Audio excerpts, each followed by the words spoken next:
Mukurweini. Mukurweini, tusikie sauti ya Mukurweini. Ni wakili huyu, wacha tumsikie. Asante sana, our clergy, our people's president Rigiji na arumiriri ya kanitha witu wothe wa IPCA hamwe na andu aratukite nao. Mwathani agoshwo. Bwana asifiwe. Asante sana. Tumefurahi kufika hapa Dandora na Mheshimiwa Gakuya, sisi tunakuamini sana, tunakuaminia sana. Sisi vijana ambao tumekuja bunge na wale wabunge wa mara ya kwanza tunakufuata na tunaangalia ile taratibu ambayo umeenda, na kwa kweli sisi tunaona wewe unatosha.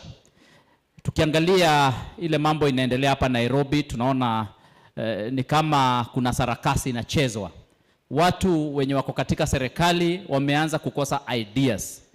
Sasa last week wamefanya mkutano pale Nairobi, wakasema ya kwamba kwa sababu walisema wanatoa Rigiji ndio waanze miradi na pesa ya miradi hawana, wakasema sasa waanze kuvurusha hawkers. Waanze kuvurusha hawkers, wakifanya ile kisha sasa wamuite yule ambaye alikuja kureplace our deputy president akuje atulize, ati sasa ndio aonekane anafanya kazi. Hiyo ni kazi gani hiyo?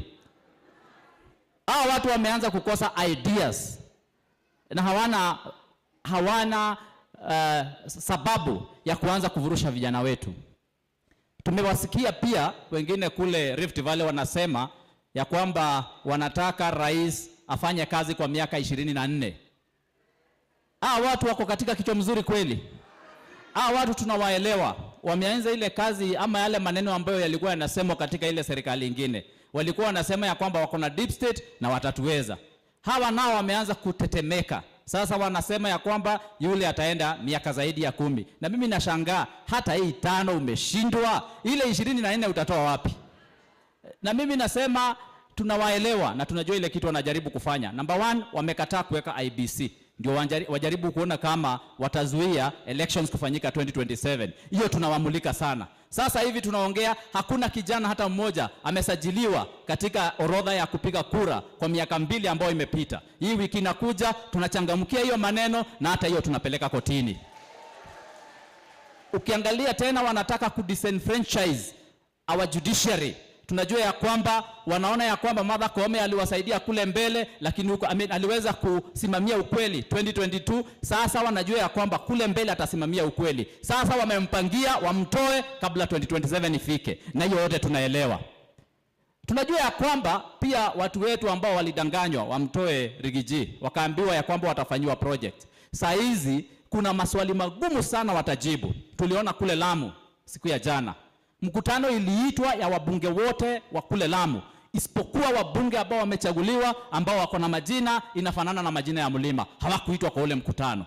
Na kukasimama mbunge mmoja pia akasema yeye ni acting MP wa Lamu West.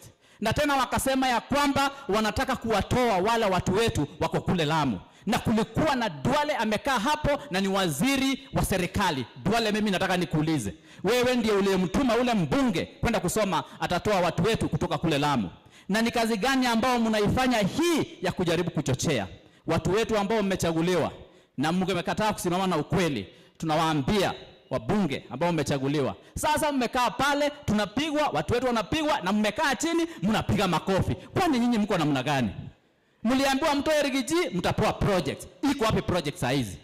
Mimi nataka kuambia mtu wetu hata mmoja akipata shida, nyinyi ndiye mtakaulizwa na damu yao iko katika mikono yenu.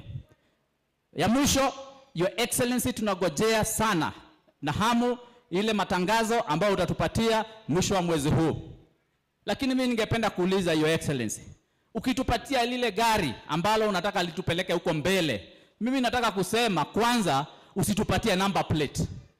Gari litoke lakini number plate isifanya nini?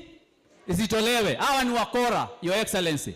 Kwanza waja pia tuwaweke hivi number plate tuwaonyeshe kule mbele. Tukianza kwanza tujue vile tutaenda, ndio mambo mengine tuambie kule mbele. Asante sana, Mungu awabariki, na wapenda sana, na salamu za Mukurweini. Thank you. Hiyo ndio sauti kutoka Mukurweini. Na sasa